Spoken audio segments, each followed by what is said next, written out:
محترم دا مسله ډیره زیاته اهمه ده. دا په غور سره واورئ.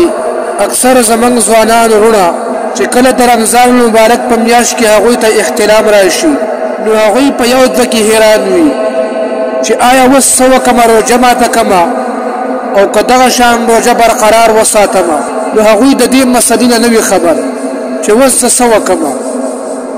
محترمو د دې په باره کې اسلام څه وایي؟ محترمو ځکه چې احتلام د روژې منافع عمل نه دی نو په دې سره په روژه باندې هیڅ اثر نه غورځېږي او که چېرته زنانه د په کتلو سره انزال وشي نو په دې سره هم روژه نه ماتېږي. که چېرته یو کس په روژه کې د شپې نه جنوب پاتې شي یعنې غسل په هغه باندې واجب شي او سحر د جنابت په حالت کې روژه ونیسي نو دا روژه هم صحیح کېږي اگر چې غسل د سحر نه مخکې پکار دی.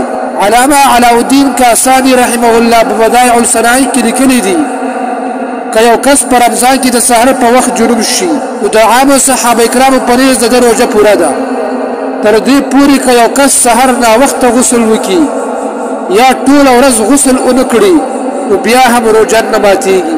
البته د منځونو په قضا کولو سره او غسل نه کولو سره انسان ګناهګارېږي. نو عزتمند وروڼو چې کله انسان ته په رمضان مبارک کې احتلام راشي هغه ته لمبل پکار دي لیکن لمبا به څنګه کوئ محترمو؟